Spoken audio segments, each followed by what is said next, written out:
So today, strategic accounts, Michelle. Yeah, That's big stuff. A lot of what we're dealing with is for our biggest accounts, our most strategic, and how we can get closest to them. So it'll be a right. fun conversation to have Yep. today. Yeah, because what we're going to do is actually think about them differently. Hmm. You and I were discussing this earlier, Mark. I was listening to Mel Robbins. I like listening to her podcast. And she was talking about how COVID-19, and she was quoting someone else, but it's called the big pause, Right. which is really, an interesting way of thinking about it.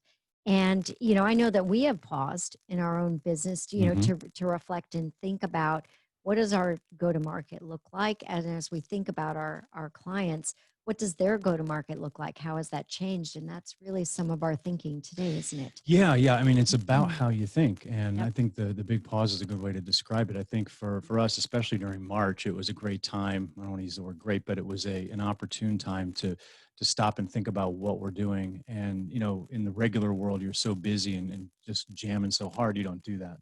Right. So a valuable time. Okay. So what do you think, I Mark? think we're ready to get started. We're ready to So get started. welcome everybody to the Sales Globe Rethink Sales Roundtable. Glad to have you on every Friday at 1 p.m. Eastern Time.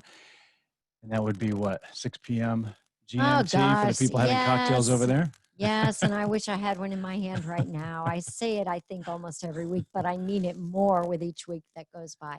I'm Mark Danolo with Sales Globe, and with me is Michelle Seeger. Hi. Welcome. So what are we going to talk about today, Michelle? We are going to talk about getting strategic with strategic accounts Right. and a little bit about us, though, Mark. Yeah. Yeah, let's talk Just a about little us. bit about us. So, we are Sales Globe. Thank you so much for joining us today. And really, we are just problem solvers for sales. Our consulting advisory, we solve the biggest sales challenges that companies face.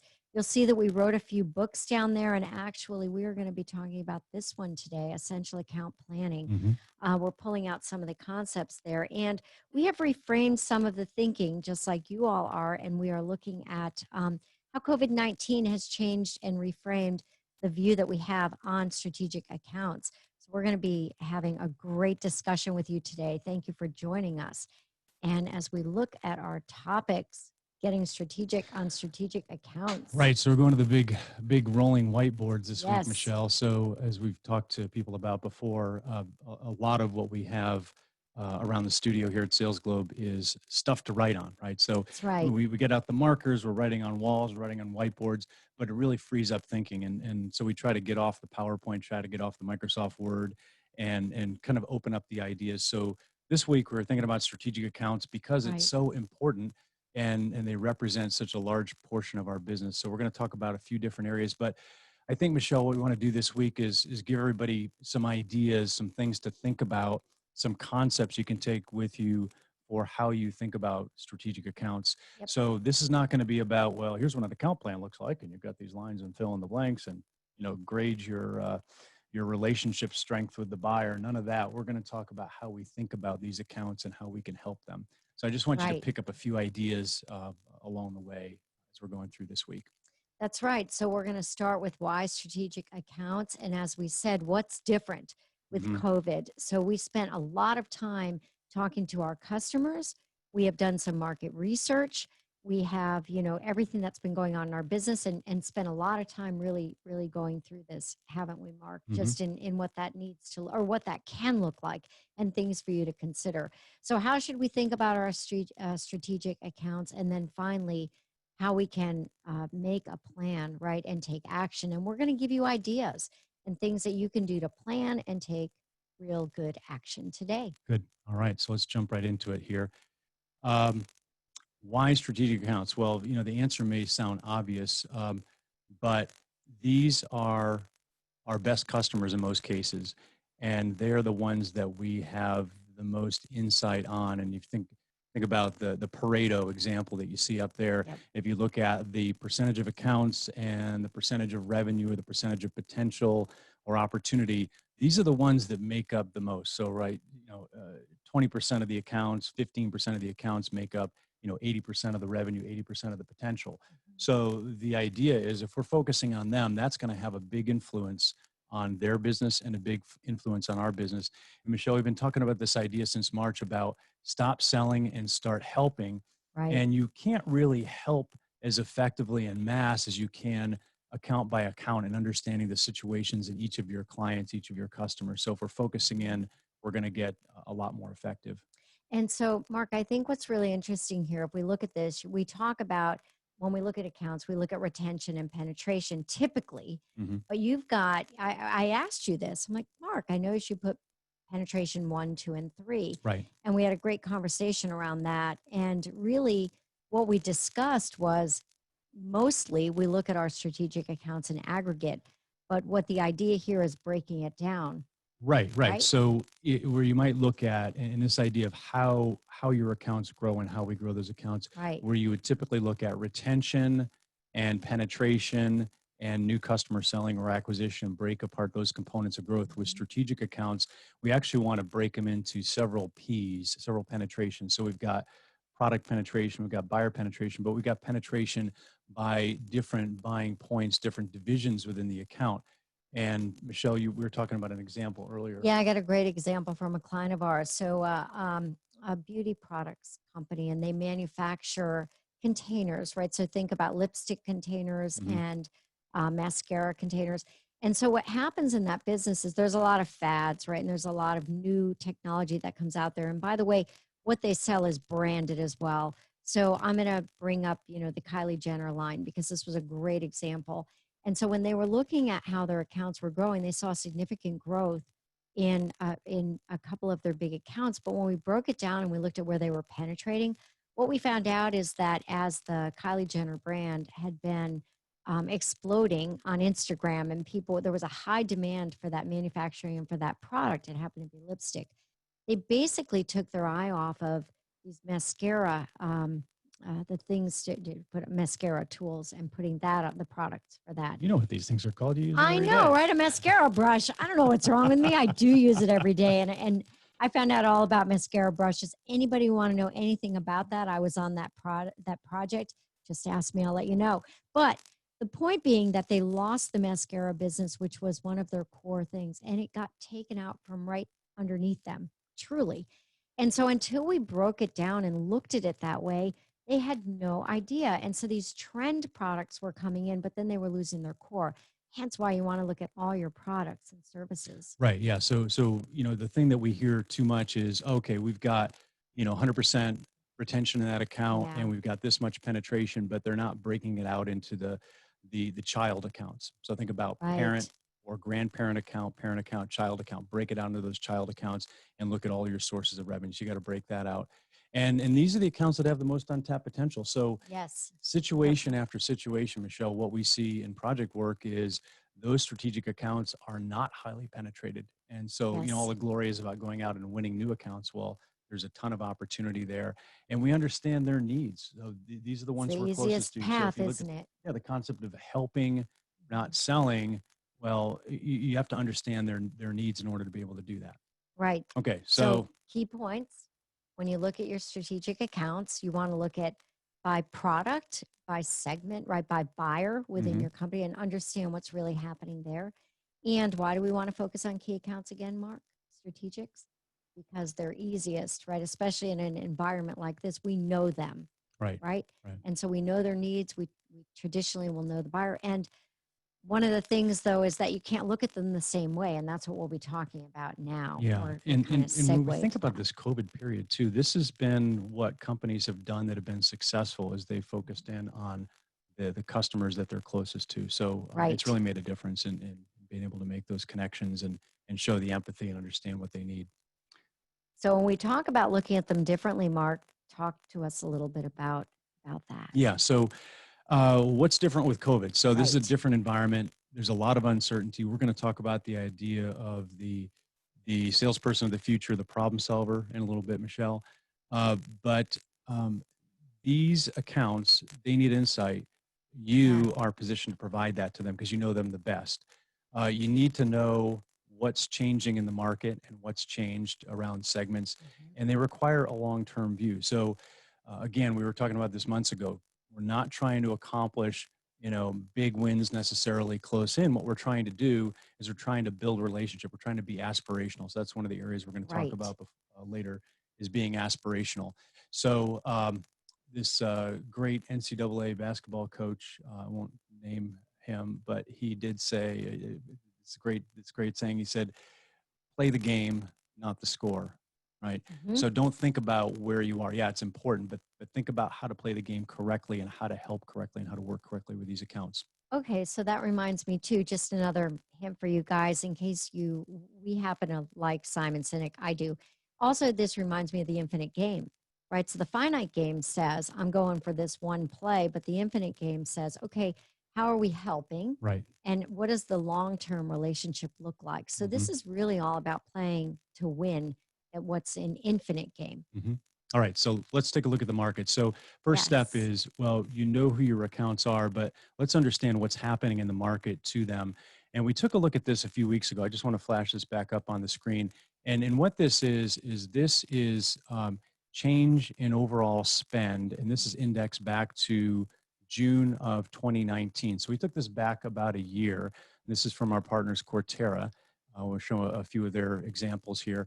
And what it's showing is we had a whole bunch of industries. We picked just a few. We have all industries you can see there in the Mhm. red, which is right there. And Yep. then we've got manufacturing, people making stuff. We've got the wholesalers at the top, the people that are distributing things. And then you've got the retailers, the people that are selling it to consumers. If we're talking about a retail channel, of course, wholesale can be selling direct to business as well. So we tracked what's going on here, and you can see March 20th, which was around the time of the lockdown. That's You can right. see how things were down there.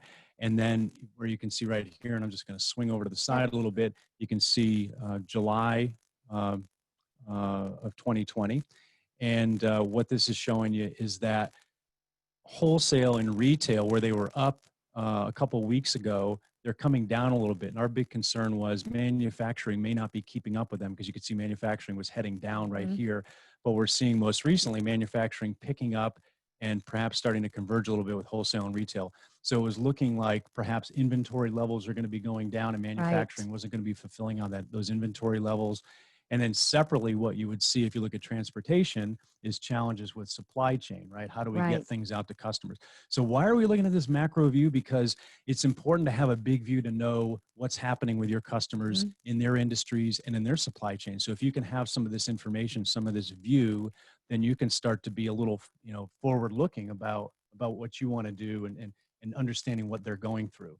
Right. So this all comes down to looking at your accounts differently, right? Mhm. So this is the highest level. What else we got there, Mark? Right. So we're going to show you a few cuts here. And what I do want to say to everybody is, if you would like cuts of information like this, just let us know. Oh, Again, yeah. we work with our partner Cortera, and we can give you some complimentary initial cuts of this just to look at for your business. So if you say, well, Yes. I'm really interested in transportation, or I'm interested in food retailers, whatever it might be, just tell us. We can get that to you, and you can just email us at info@salesglobe.com Yep. and get that. So let's take a drill down. So we took manufacturing, and we took wholesale, and we took a little bit deeper look at this. And this is looking at what we're calling the bounce stages. So on the horizontal axis, what you see here is the June year over year spending change. So spending change by industry year over year uh, for an entire year ending with June.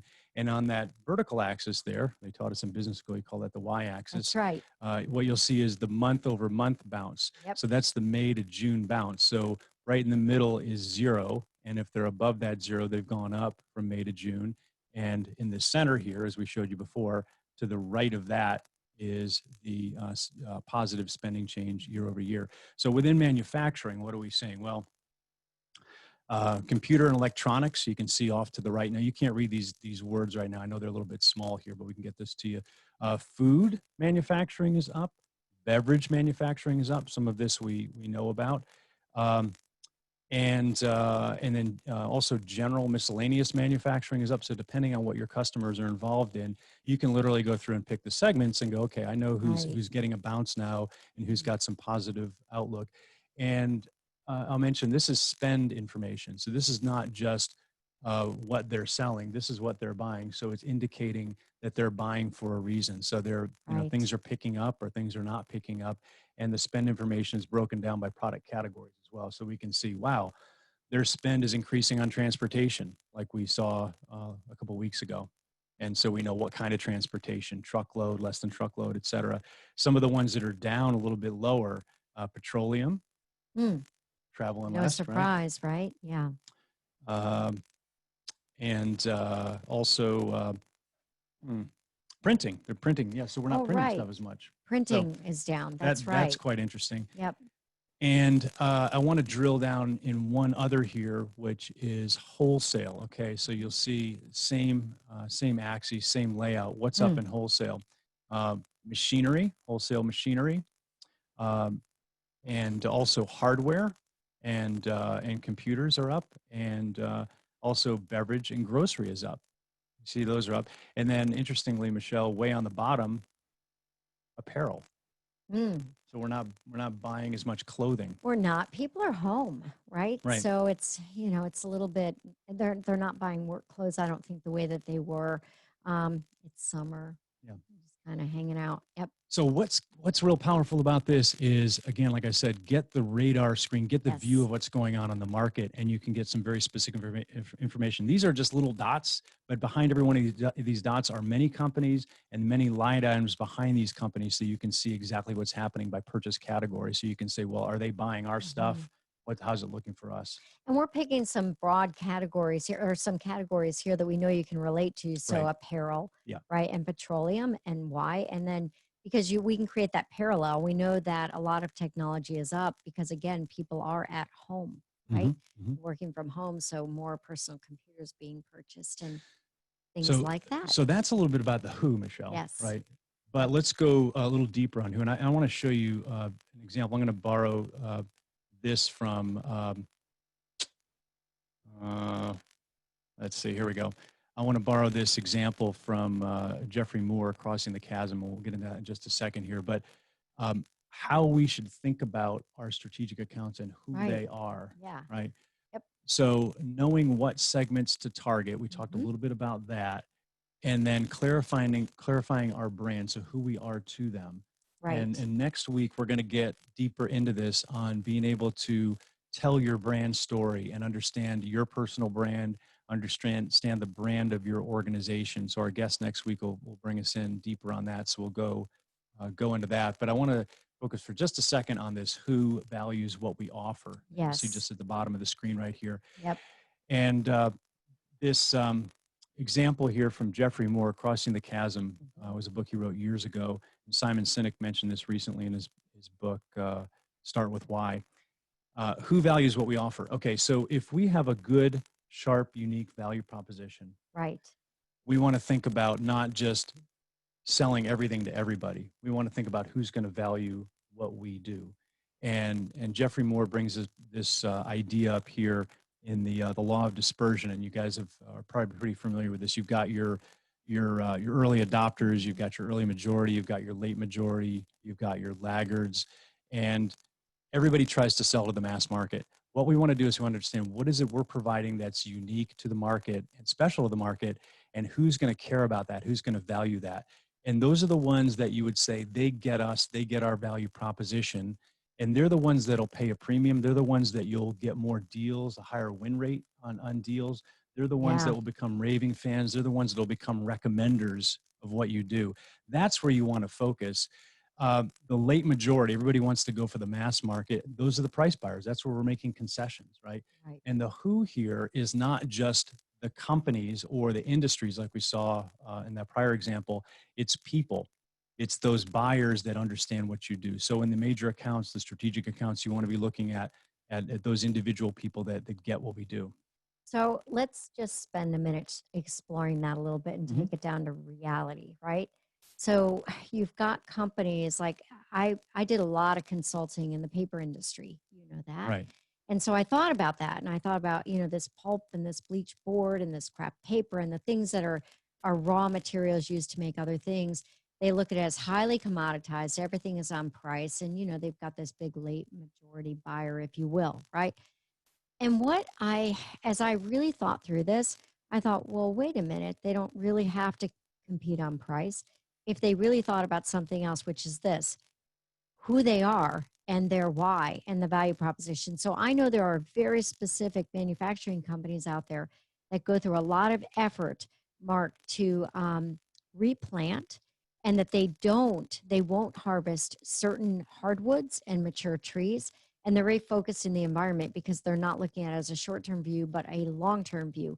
They're also the same ones that are looking at how we can recycle these materials, and they take them back and they're using their own product as a recycled Hmm. product. Hmm. So I think if we want to look at these early majority, we need to be able to articulate why, right? So like why we are doing what we're doing and who we are as a company. And that's how you can get into this early majority group. What do you think about that? Yeah, I think it's hard to say who you are and hard mentally to say we're not going to try to be for everybody, That's right. right? It's a hard And so that's a decision. clarifying position. And I think, like you said before, this whole period gives us time to think about that. But I think it's very powerful because it also settles you down. So if you're running a marketing organization, or you're running a sales team, or you are a seller, just being able to say, hey, I know where I'm going to focus my time and my efforts, settles the mind down a little bit. So you're really you got to make that statement: here's who we are, here's Right. who I am, and I'm not going to be trying to do it all. So for me, that's been very clarifying as we've been working through that as So when well. we think about this whole why, we want you guys, and again, Mark said we're going to talk about this a little more next week, but thinking about why you're doing what you're doing and your company's why. So leaders and all of you on this call today, we encourage you to talk to your clients about their why. We encourage you to talk to your leaders about the why of the company if you don't understand it, and really push for that, and that can help you really redefine who you are. Yep. All right. Okay. So planning for strategic accounts. Michelle, before we get into this, I want to just take a pause and, if people have questions, feel free to raise your hand, like we said, and we will stop and we'll let you ask those questions so we can have some interactive discussion. But we'd love to hear your thoughts on what we're talking about here, and if you're doing any of these kind of things right now, and what that's done for you. And as we move ahead into this, now we're going to hit on, or we're going to discuss four key areas right now. The first is when we talk about planning for the strategics, Mhm. we're going to talk about getting aspirational. And I'm very excited about this one, Mark, because we talk about the concept of abundance. I can't wait. And I love it, the clarifying your value proposition Yeah. and how you can do that, and then how we're going to actually plan for these, how we're doing the story, so understanding their story. And you're going to talk a little bit about that, and then finally how we build on three legs. And I'm not going to say anything about that. We're going to have it be a big Right. review. Right. Okay. Yeah, and guys, these are ideas that you can leverage about how you think, which is really important. Again, it's not about filling out forms, doing a strategic account plan. So let's take this first idea: Yes. how you think, getting aspirational. Yeah. Okay, so we did some interviews for the book Essential Account Planning when we wrote that, and there was one that was particularly notable, and it was a fellow named Glenn who runs Mhm. sales. He's actually the president now of a particular company, and they were working with some big tech accounts like Alphabet and Microsoft and others. And what they were doing was they were getting beyond the incremental Okay. account planning. So they weren't just thinking about what can we sell next year, what can we sell in the next couple of years. What they were thinking about was what can we do in 3 years? What can we do in 5 years? And what this fellow Glenn said to me, he said, Mark, he said a couple of things. He said, if you plan too early out, and if you're looking at the quota here, right, that becomes kind of the wall, that becomes Mhm. the goal, and that's short-term thinking, that becomes an end game. But if you're thinking further out, if you think 3 years out, you think 5 years out, what you're doing is you're unhinging everybody from the current reality.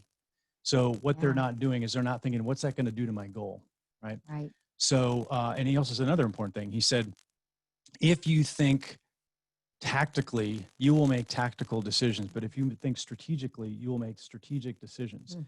And what that means is as things go up and down in the economy, as things go up and down with the account or in the business, the tendency, if you think tactically, is to say, okay, well, let's hold off on doing this, or let's change what we're going to do because we didn't win that deal, or whatever. Yeah. Things are Mhm. down. You'll make short-term decisions. If you have a bigger strategy, a longer term plan, a longer term vision, you're going to be looking further out, and you're going to make a different decision. You're going to say, no, that's fine because we've got a bigger path here that we're going to follow. So you will inherently make bigger decisions. So what we came out with here is this idea Mhm. of thinking aspirationally, and it takes two things. It takes possibility. So the first question you ask is, what could we ultimately do with this account? What would be the audacious thing we could do with this account that would kind of shake us loose and scare us a little bit? And what would be a time frame for that? We put down 3 years, could be 3 years, 5 years, something like that. And what you want to do is you want to get something that's going to kind of rattle your team a little bit and Mhm. rattle yourself a little bit, where you go, yeah, I don't know if we could really do that. Mhm. And then once you get that down, you want to go to the customer and you want to talk to them. And he used a great example of this telecom company they were working with, one of the big telecoms, and the telecom wasn't taking them seriously because they were only selling, I think, about $100 million into that company at that time, and they weren't, on the radar screen. Right. He went and he sat down with the buyers and he said, we want to grow this to be a $500 million account in the next 3 years. And he said that the buyer just looked at him and he paused, and then he started talking about, okay, well, tell me what you mean, and let's talk about why that's even, if that's even possible. And he Mm. said every conversation after that, the buyer looked at him differently. The buyer Yeah. talked to him and his team differently because he had a different perception of where they wanted to go. And it actually was meaningful to the buyer. It wasn't just another supplier, but it was somebody that was going to have to do something to partner with them, right? So we'll talk about some of that later. So I can't emphasize this enough. Thinking aspirationally, and then you can see the bullets here. The value proposition, we'll get into that in a second. Right. Offers, the resources you're going to need, the talent you're going to need, and the partners you're going to need. So this is point number one. If you're not thinking aspirationally with your accounts, then you're going too short term. So you should be scaring yourself a little bit. You should be Mhm. scaring your team a little bit on this. And Mark, when you're getting aspirational, it's not just aspirationally, here's what we can sell you, but aspirationally about your customer's business, What we right? can do It's for like, the customer. Yes. yes, right. Great point. Yeah. Not just about what we can Yep. sell to them. No, it's about how can we help them? How can we be a meaningful part of their success? And especially now, guys, I mean, this concept really resonates well. And what we're hearing is that buyers are open to talk, are spending more time with the sellers. And this is a great way to have a really meaningful conversation. Yep. Yep. So this actually is a chapter in the book. Not that Yes. we're trying to sell books here, but it's called Thinking Oh, but Big, it's in right? essential account But planning. that, when I was doing this book on account planning, that was one conversation that kind of changed Yeah. everything. I'm like, wow, and it Yeah. was powerful. And we did a lot of account planning work with them as well, and we're putting that into action. Okay, so how you think is everything. How you think is everything. And then this whole value proposition. So, what we discussed already, what are your company's beliefs? So, the why of your company. This isn't about what are we selling, but what's your brand story as well. So, you, your company, and then you as an individual. What's the story behind you? Why are you doing what it is that you want to do, that you are doing? And then what's changed with your customers? So, that whole, we can't emphasize how empathy is a really important thing right now. And empathy just means understanding where people are coming from. We can't sell the same way that we did before, can we, Mark? It's requiring a completely different mindset. That's what I love about this is that we're actually we're Yeah, forced to connect and understand better than we've understood before. right. Right. So Yep. things are booming. You're just kind of cranking it out. Things happen like this and you start getting introspective. Right. Right. Yep. And so each of these strategic accounts, you want to be thinking about what it is that you can provide that meets their needs. This could be in terms of information. It could be in terms of helping them build their own strategy for the next 3 to 5 years because things have changed. It's a whole new normal. It's not just your product anymore. And then how is it valuable in the new economy, right? So reframing and rethinking what it is that you're offering. And then how are you differentiated from your competitors? We always ask that, right? But I think it's even a little bit more meaningful now as you think about your brand story and the why behind your business. And then finally, how can you communicate and fulfill your value proposition? So it's not just empty words, it's not just selling, but creating that real connection that resonates. Yeah. So if we actually start here, Michelle, Hmm. and we define who we are, and again, next week we're going to talk about creating brand stories. So please Yes. come in for that one because that'll be really Yeah. good. But if you can define your brand and your value proposition and who you are and your position and stake your claim on that hill, then you can go back to that prior point about thinking big and talk about who you are and how you can help the customer much more effectively versus just what do you need and what can we do for you, right? That's And how can we correct. make a big difference in your business? Yeah. We go back and we say, Mr. Customer, here's what we're really focused on doing. It's game changing. It can change your paradigm in terms of how you think. Yes, it can. Now, this next piece that we're going to move into this next is understanding the story. And Mark, this is really all around our premise at Sales Globe and our approach to even consulting. So I really want you to walk people through this. Yeah, another I think really important moment as we do this kind of research, this kind of work over the past several years, is just the idea of the story, and Hmm. that sounds kind of common to a lot of people, but if you think about this in the context of strategic account planning, too often what we don't really know is we don't know what's going on with that Hmm. account. And in the book quote, as we go into the story of Jimmy and the mechanic and fixing my daughter's car Yeah. and the engine and that whole deal.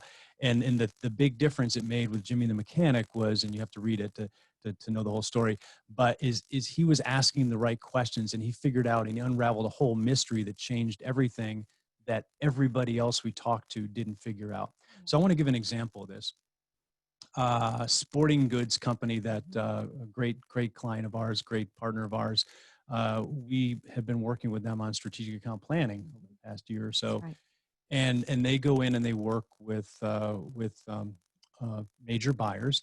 And they kind of a lot of their salespeople will go in and they'll kind of go through the motions. They know what the buyers are looking for. They've got their purchasing patterns. They'll follow those, and when we did the strategic account planning, one thing we said to the guys, because they're like, oh, strategic account planning, I'm going to do this stuff again.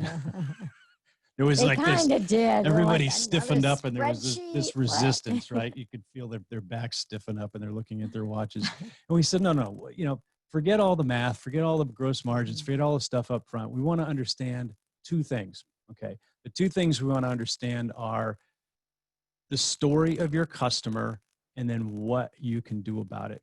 Okay, so the Yeah. story of your customer is what are their pain points? And we just use the W's and the H's. What are their pain points? What have they been going through? How and when did those things happen? Who is involved in terms of buyers? Maybe their customers, their users. Where did it happen? Did it happen globally, nationally, regionally, in certain cities, in certain departments? And why was it done this way? And you go, well, this is pretty simple. Well, try it, okay? And Because it really if you works. ask these questions and you understand the story, you are going to start redefining what it is that you're trying to solve for that Mhm. customer. So when we went through with these salespeople in the sales organization, we said, okay, let's take this particular buyer, and one of them was a school as an example. Mhm. And they said, well, the buyer is the principal. Okay, let's talk about the principal. And we went in and we understood what was going on. Oh, well, he actually has career aspirations to become superintendent of the school system. Oh, that's interesting. Um, yeah, and his coaches, actually the football coach kind of dominates all the other coaches. Oh, that's interesting. What happens? What's happening there? Well, baseball's not getting its fair share, and all of a sudden we have an entire story, Right. and then we say, Yep. okay, well, what would you envision or a solution to that? So if Mhm. we take the what's and the hows and the whens and who should be involved and where it should happen and why it'd be beneficial, and you flip it around, you say, well, if we got out at 6 months or a year, what would it look like? Oh, Mhm. well, we would be able to do these things for them, right? Yeah. So this simple exercise, the guys and the ladies in the sessions walked out and they were all like, we never would have even thought about this kind of stuff They were unless we had very these excited. Yeah. conversations. It wasn't about filling out the blanks. Yep. It was really exciting and powerful. So, you're talking to your customer and you're asking your customer, your buyer, what their pain point is. Not just the pain point within the organization, what they're trying to achieve, but what is it that their pain is.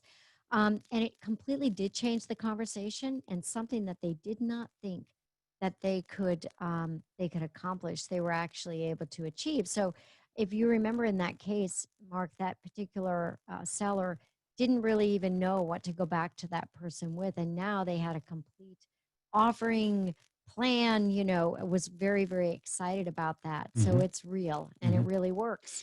Yeah. Okay. So Yeah, as we're going along here, so understanding what's going on in the account, uh, thinking big, changing the way you think, clarifying your value proposition, and then right. starting to understand the story and create the solution vision. And whenever, and I'll just give you guys a kind of a glimpse into the inner sanctum here. When we work with clients and they come to us and they say, "Hey, Mark. Hey, Michelle.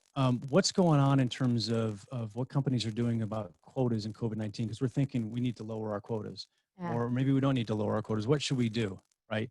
And the temptation is we're going to give them an answer, right? Mhm. Just like you might give your customer an answer. But if we go back and we do these two steps of, okay, well, tell me what's going on. What's important to you?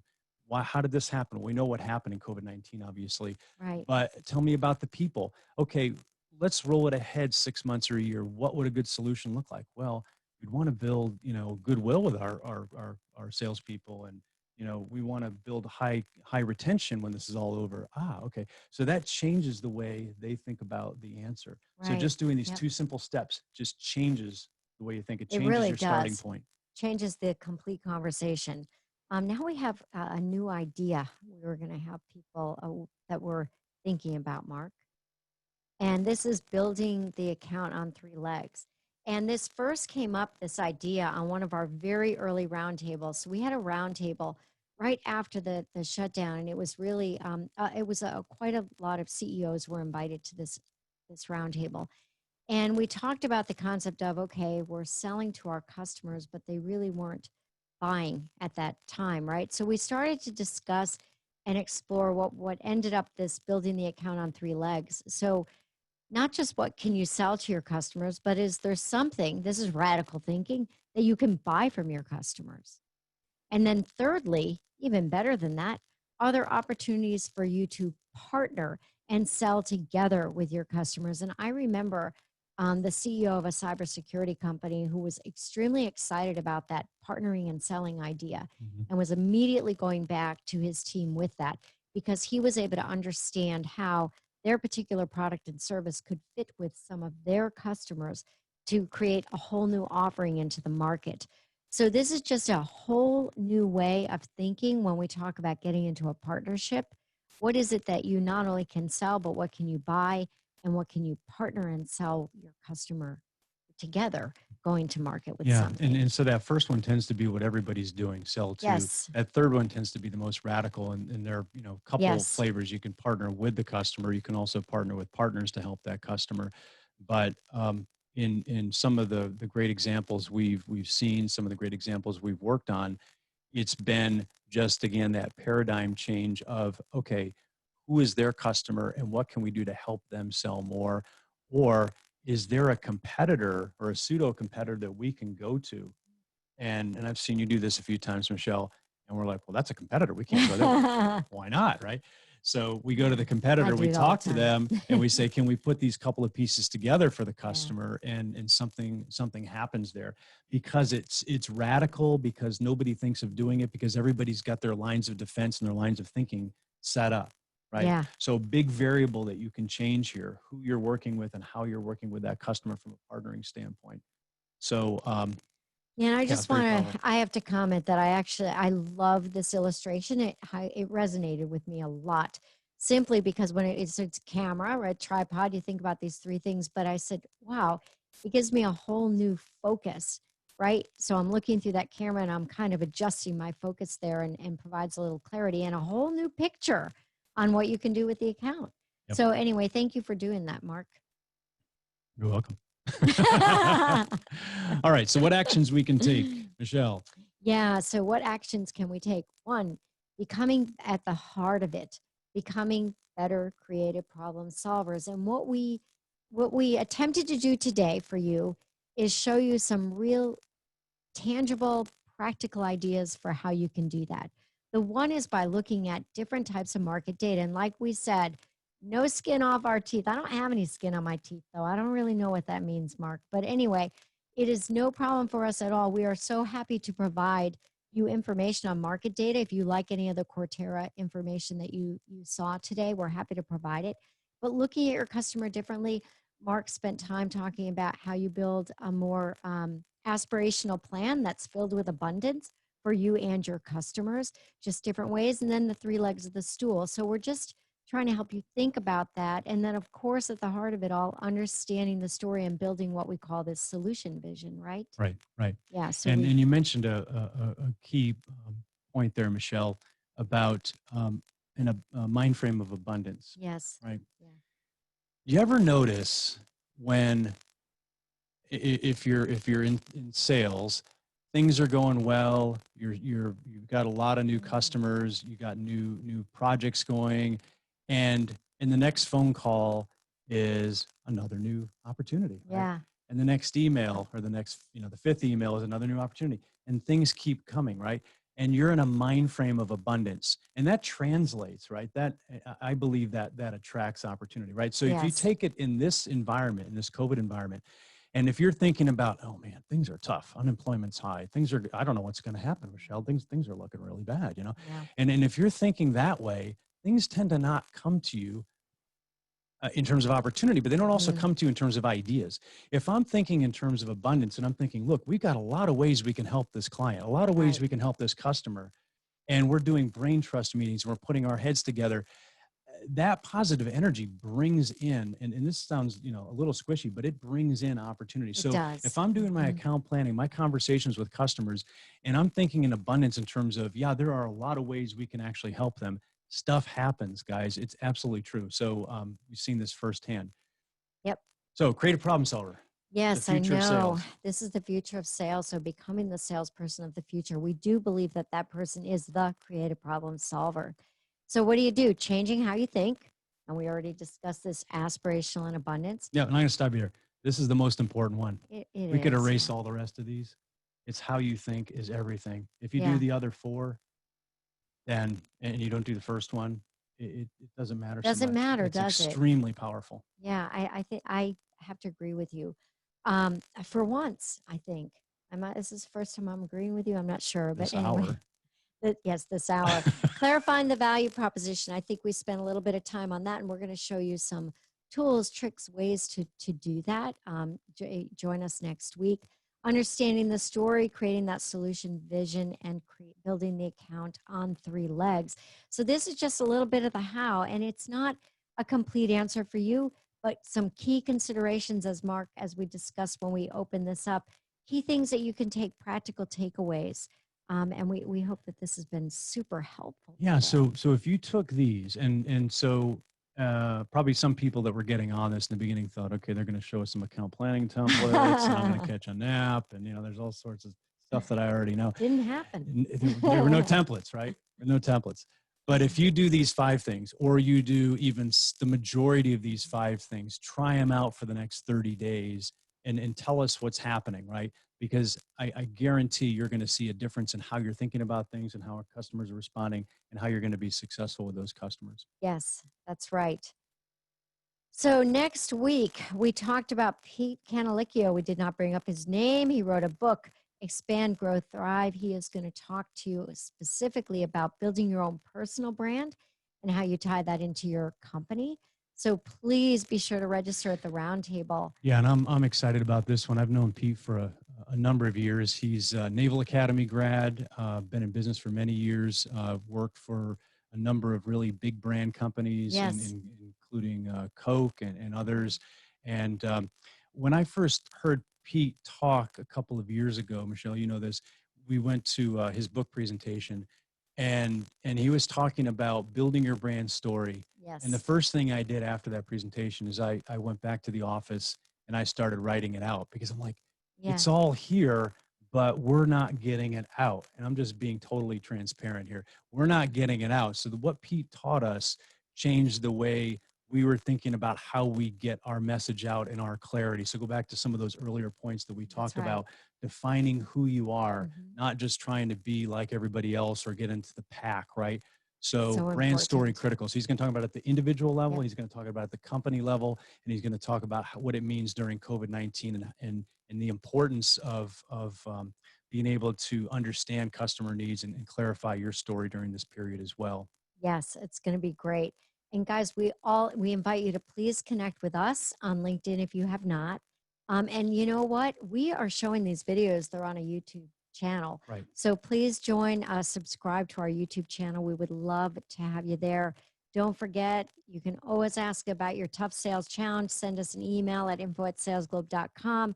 And we said, of course, we'll provide market data to you, whatever it is that you need. We want to be your place. So Yeah. we Shoot want to us a help note. you out. Yeah. So thanks so much for joining us today. And everyone have an unbelievably wonderful weekend wherever you may be. Thanks, guys. Have a Thank great weekend. you. Bye bye.